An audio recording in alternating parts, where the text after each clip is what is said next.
involved with RSN for nearly 15 years. Support from someone who's been there makes all the difference.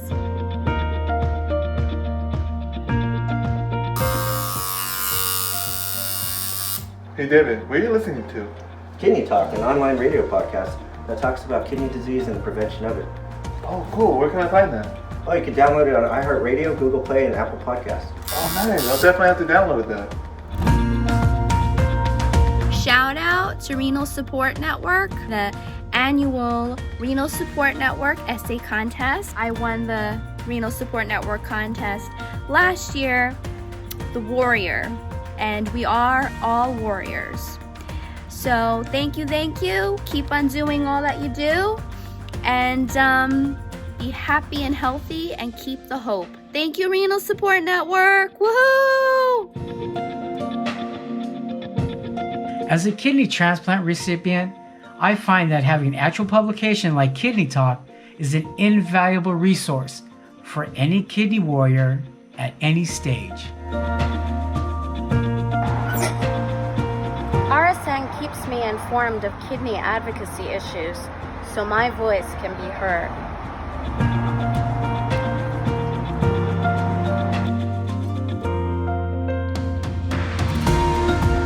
I'm really looking forward to the prom this year and meeting people who are just like me. Dressing up is super fun and all the activities are amazing. Can't wait to see you there. Hi, I've been participating in the Renal Support Network 30-minute fitness Zoom classes. Not only have I lost 15 pounds, but I can also strike a yoga pose like this.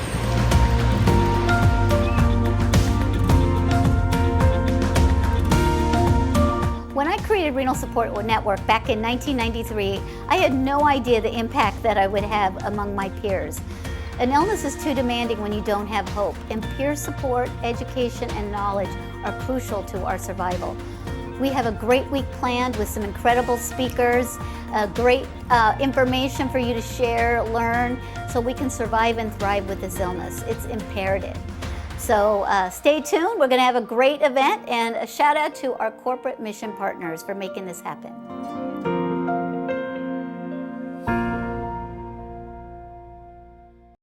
Good morning, everybody. Welcome to Renal Support Network's first Hope Week. We've been dealing with the crisis of having to stay inside, and it's also given us some wonderful opportunities to connect in new ways. We've always done an educational meeting here in Glendale for the last 26 years. I can't even believe I can say that. And this year we're taking it national, and I'm just so thrilled that people across the country are tuning in to learn, be inspired. One friend can make a difference. And I'm here to tell you that I am so grateful for all the people who I've met through my journey and have helped me cope and survive. I had my fourth transplant back in 2011, and my labs would rival anyone. So, and I've had this illness for over 50 years, so never give up hope.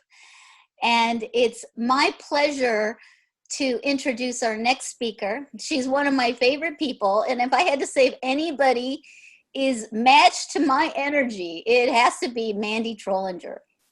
I first met Mandy, I would say a little over a decade ago, and she got involved with RSN, and she had had a transplant. She had had 2 transplants. I'm gonna let her tell her story. And she just amazes me by all she's accomplished and wants to go out and help her peers on a professional level. So please introduce our keynote speaker, Mandy Trolinger.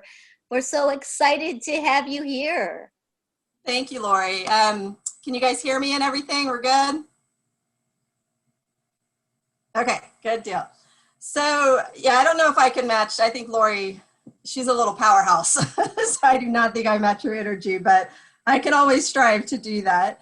And as Lori said, I am a kidney patient, which I'll obviously be going through my story, but I'm also a registered dietitian and a physician assistant. And I currently am in Denver, Colorado, and I work for a nephrology group called Rocky Mountain Kidney Care and Altitude Kidney Health Alliance. And so it's been a very interesting journey. And when I was thinking about doing this, I was kind of trying to figure out which order I should go in. And I'm just going to go in chronological order. It makes sense, right? And I will say this is one of my favorite meetings to speak at. I speak at a lot of different meetings, and I'm bummed, but realize, we can't all be in person. So these meetings are amazing. And a couple people, the panelists up here, are some of my lifelong friends because of meetings and things they've taught me and we've done in the past together. So way back when, I won't say what year I was born, but it was about 2 or 3 years old, and it was discovered that I was spelling protein in my urine by our pediatrician. And at that time, everything else was fine. Blood work looked good. So it was something they were watching. And then the proteinuria got worse as the couple of years later. And when I was in kindergarten, they did decide to go ahead and do a kidney biopsy. When I had that done, they actually could not diagnose the disease at that time. And so they just continued to monitor, with my yearly checks, and everything was okay. I felt okay. I didn't feel sick or anything like that. My creatinine was still within pretty much normal limits. And then about 2nd or 3rd grade, they decided, because the protein in the urine was getting worse, they decided to go and put me on high doses of prednisone, which is probably a medication a lot of us are familiar with. And I was on very, very high doses, extreme weight gain, swelling, just not feeling good, run down. And so I had reacted kind of as expected, but it was pretty severe. So they took me off of that and then continued to monitor. And it wasn't until about 11 or 12 years old, my blood pressure started to go up, and we started watching that and being treated and got that under control. Cholesterol levels went up, and they actually went back. They got the slides from my first kidney biopsy when I was in kindergarten and were able to diagnose the disease at that time. And so it was an autoimmune disease. It's called MPGN for short, but membranoproliferative glomerulonephritis. That took about 5 years for me to learn how to say. So I never had diabetes as a child. My blood pressure, was controlled. So it was one of these other causes of kidney failure. When I was about 12 years old, our nephrologist kind of prepared my parents, saying, well, eventually she's going to go on dialysis or will need a transplant. And it wasn't until 14 years old that we had to move forward with that. Both my parents stepped up, I think as any parent would, if they can, to be donors. So both of them were evaluated, and my mom turned out to be the better match. And so at 14 years old, I received a kidney from her, and I was able to do a preemptive transplant and not go on dialysis, which is great if you can do that as a child, because there are a lot of other things that living with kidney disease on dialysis can cause. So if we can do preemptive transplants in these children, it's great if it's something that's able to be done at that point with that person. One big thing, since I was 14, and I was in Texas at the time, is they were concerned with compliance, because this was back, you're going to start calculating my age now, in 1992 when I had that transplant. And their big concern was compliance with medications and a teenager, because as teenagers, teenagers can be cruel, and now I think it's even worse, based on looks and popularity and all of that. And with the medications and immunosuppressants, there can be some side effects that are not in what a teenager wants to see. So they were very concerned about compliance with medications. However, all my life, I had always been on some kind of a pill or two, nothing major, but it was never an option to take my medications. My parents, it was just, you didn't ask, you just took it. And it was just something that they just laid out, and that was it. And so taking medications was never an issue for me. Of course, I used pill reminders and pill boxes and all of those things. The only thing I will say, when I was little, I had to take a bunch of Tums, and they have come a long way in the taste of those things, because when I was in elementary school, they tasted like straight chalk. And that was the only thing I can remember chewing them, and just everything in my power to take them. But so luckily that wasn't an issue after my transplant. I always took my medications. I think I might have missed 1 or 2 doses over the course of 12 years with my first transplant. And overall, my childhood was fairly normal. Up to the transplant, about a year before, I did start to lose weight just from poor appetite, nausea and vomiting, a lot of the uremic symptoms that we see. And it was interesting being in junior high school at that time. I looked very thin and very skinny. And so some of my friends wouldn't want to be around me anymore, and some did. So at a young age, I learned who my true friends were versus friends that maybe weren't so genuine. And it was interesting. I was out for about 8 weeks, and my mom was a first grade teacher, and she was not going to be the one teaching me in homeschool while I was out. So we did have somebody come in during that time. But when I went back, I had gained, good weight back and looked totally different. And it was weird because so many people wanted to be my friend now.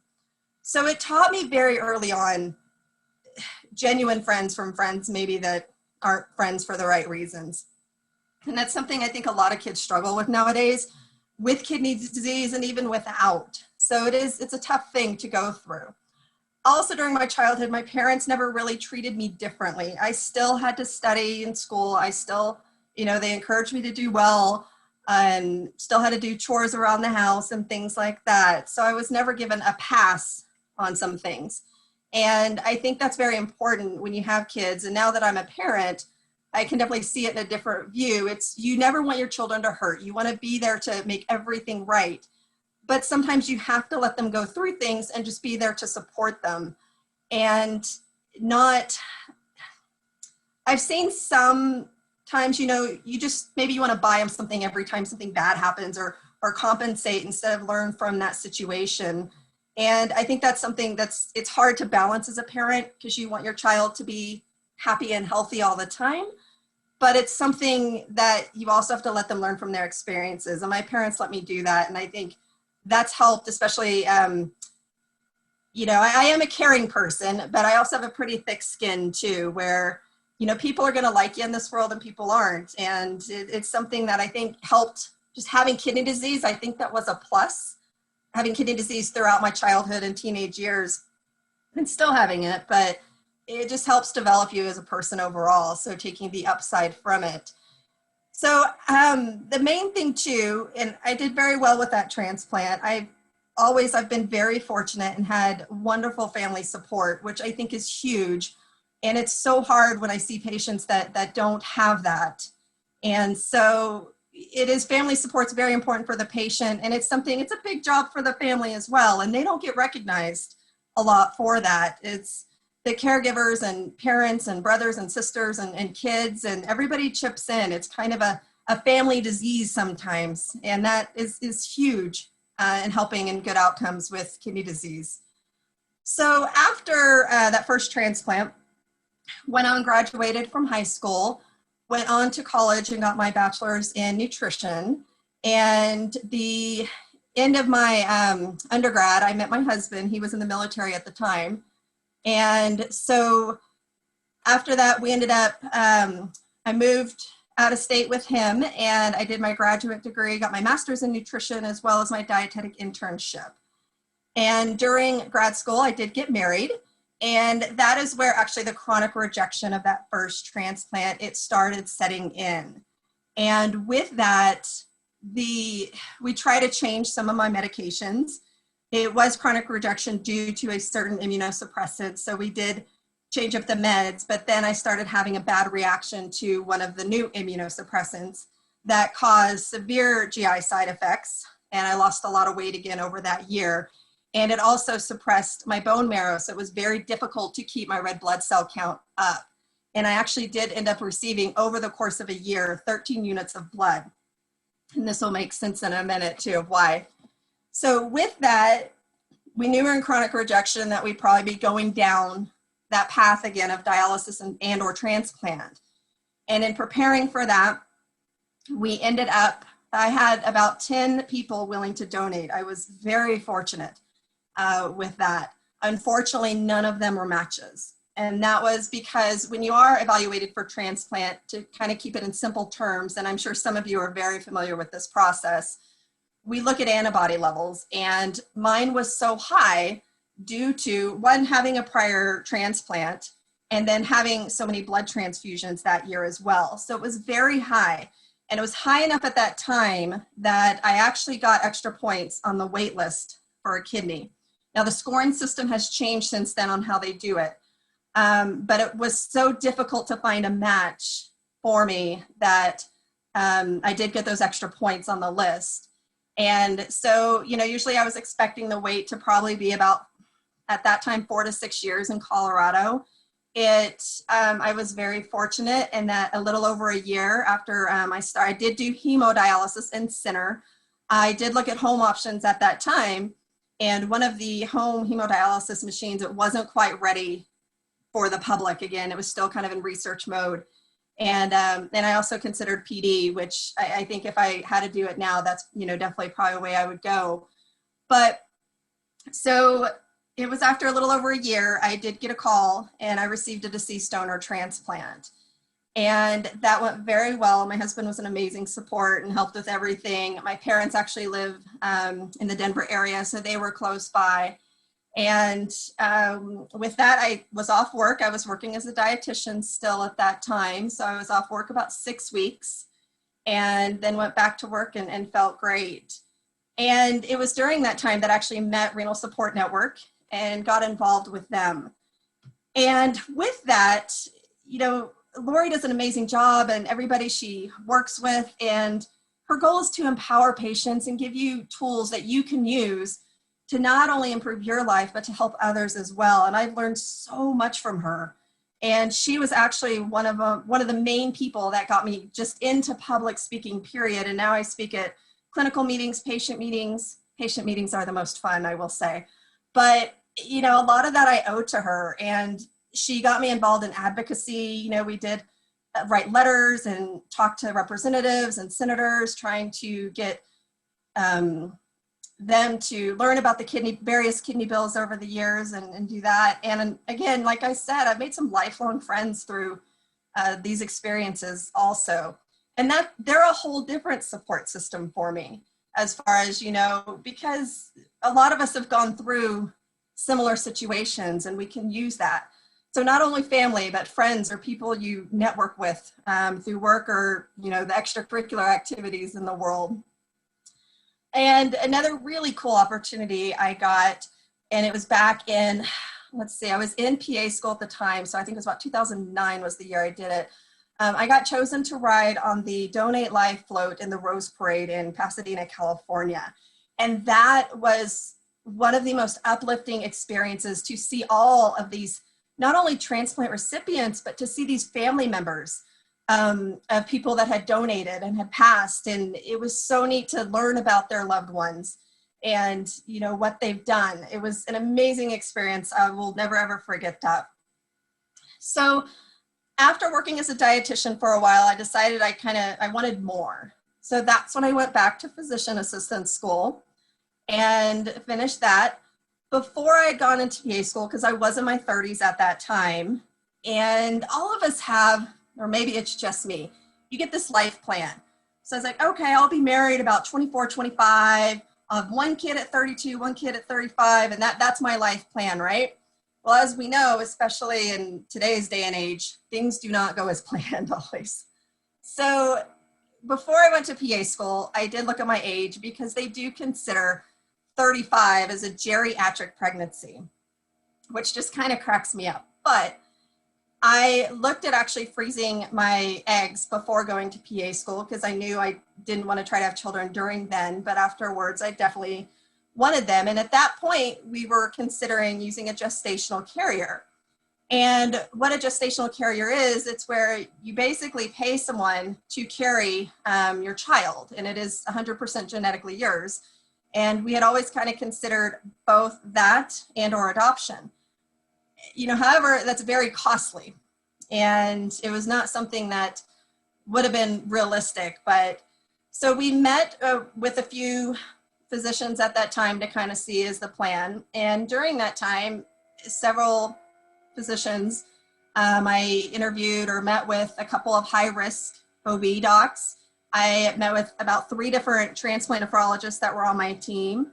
And we decided, they actually said, you're actually one of the perfect post-transplant candidates as far as, carrying your own child. Of course, there are risks and you have to look at that and evaluate that. But I was several years post-transplant. My creatinine, was great, zero 0.8 to 0.9. I was not on any blood pressure medications, not diabetic. It was just, I had had the transplant, doing very well. They also looked to see if there's any protein in the urine. That's a big risk factor, and I didn't have that. And I hadn't even considered carrying my own children at that point. And so I kind of thought about it and did more research, and then we decided, okay, we'll do it. And so in 2013, and I have some pictures here. I put them on my tablet. So I'm going to show them kind of as I go.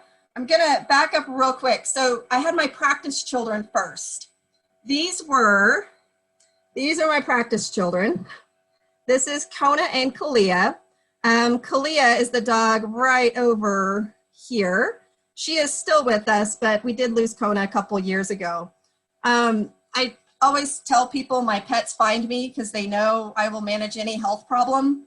And Kona actually had an autoimmune disease, and she had to go on prednisone as well, and actually an immunosuppressant that I had taken in the past. But she was a great dog and a great practice child, as I say. They were like our real children. And Kalia now, she'll turn 13 next year. And last December, she just had a cancerous tumor removed off of her intestines and is doing great. So they definitely kept us going, and they did help a little bit. They're not like real human children. They're still my children, but they don't, I always joke because I want to kennel my children sometimes, and I don't think that's legal, so we don't do that. But in 2013, I had my son, and, let me show you. Oh, I missed this picture, sorry. This is my husband and I, and this is actually taken, we saved up after PA school and went to Italy because that's where my family is from. And so that was kind of our last trip before we wanted to start our family. And then in 2013, I had my son Brandon, and that's his baby picture there. Who doesn't like dog and baby pictures? So that pregnancy went fairly well. The upside to being a high-risk pregnancy is you get monthly ultrasounds, which a lot of my friends that had had kids or were pregnant were kind of jealous of. So I did like that part. If you do decide to carry, obviously it's an individual decision, and you have to weigh the benefits versus the risks. And during the pregnancy, I did fine. It was I think I was about 6 or 7 months pregnant. I started itching all over, especially in the palms and the bottoms of my feet. And I was diagnosed, it's called cholestasis of pregnancy. So it's when the bile and stuff, basically the liver backs up. And it can be very bad and harmful to the fetus. However, I was able to be treated with a medication. So I was just monitored and did great. I was also diagnosed with gestational diabetes. I was able to control it with diet.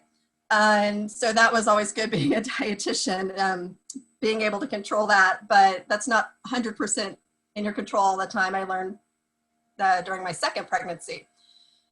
And Brandon was a healthy boy. He is now 7 years old. He is very energetic. Sorry about the glare there. There we go. And, my husband and I joke, since we decided to have kids later in life, that we sometimes need to get a walker or something to chase them to get around them. So then in 2017, after I had my son a couple years, we wanted to move on and have a second child. So we continued to try, and we're not successful. So we did end up going the in vitro fertilization route. And I'm fortunate enough to have a great reproductive medicine practice just right down the road from where we live.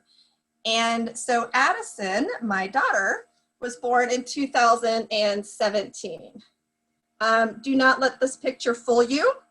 She is a little pistol now. So she is 3 years old, and I am told by my parents, very much like me, very stubborn, independent, which it might be hard to raise a child like that, but I promise you they'll do good as an adult. My mom had the book, How to Raise a Strong-Willed Child, and she threw it out like after a week of reading it because it wasn't going to do anything for me at all. So, but my daughter, I think, is kind of me in many forms. So I'm getting of some of taste of what my parents went through. During her pregnancy, I did get gestational diabetes again. I was able to control with diet till about like the last month, and I did have to go on insulin. And it's one of those things where, you know, you truly don't know what everybody experiences. Everybody's situation's different. And it's where I thought I understood dialysis before I had done dialysis. And after I did dialysis, I was like, oh, I didn't know the half of it. And it's the same with like diabetes. When I had to do the insulin injections and checking my blood sugars and pricking my finger, you know, 3 to 4 times a day. And that gave me more insight and more empathy for people that have to do that on a daily basis. So, you know, I look at, maybe people think your illness is a bad thing, but it's also a learning thing. And it teaches me to be a better person and try to help and understand, you know, my patients or friends or whoever I see with those medical issues. But my daughter was healthy. She did have some jaundice as a newborn.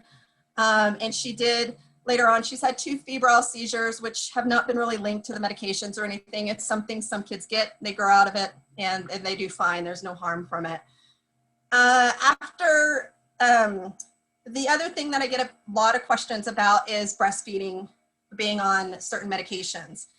There is an organization called the National Pregnancy Registry. I actually think they changed the name, but if you Google that, you'll get to it. They are one of the largest groups that has gathered data, not only on pregnancy.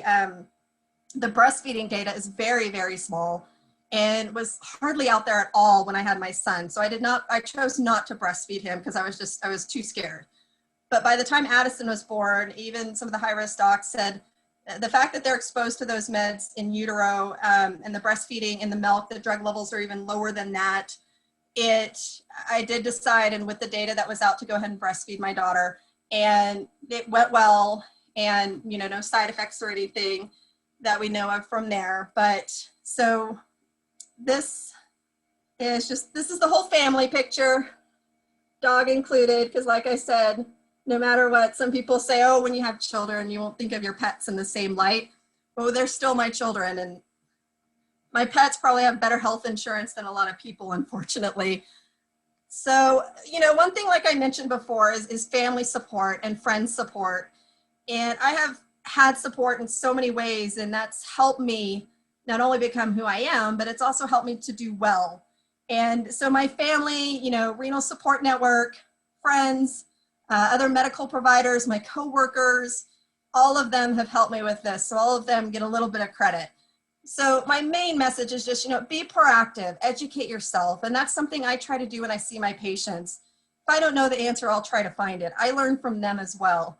And if you educate patients, you know, when you're trying to tell them, why are you prescribing this medication, you'll get more buy-in, and then people understand why they're doing something. And that is one of my main goals when I see patients every day. So I just want to thank everybody for hanging out and listening to my story. I want to thank Renal Support Network for inviting me and speak at this meeting. It definitely is an honor anytime to speak with RSN. And I wish everybody a safe and happy rest of 2020. Thank you, Mandy. You are so inspiring. I mean, I've been listening to your story throughout the years, and you continue to amaze me, and all you've accomplished, and 2 kids and pets and a husband, and you work full time. And I know you spend a lot of time on your hair some days, because I've shared a room with you, and I don't know how you do it. Getting ready. If you ever travel with Mandy, she has a whole suitcase full of her hair supplies. So I've had it downgrade with the kids. Yeah, we're going to have her back, and she can share her beauty tips, because you do look very good. And to have 2 transplants, and, you know, we are our own advocate. And I want to specify something I have always learned, is that it is a medical practice, and doctors are practicing on us.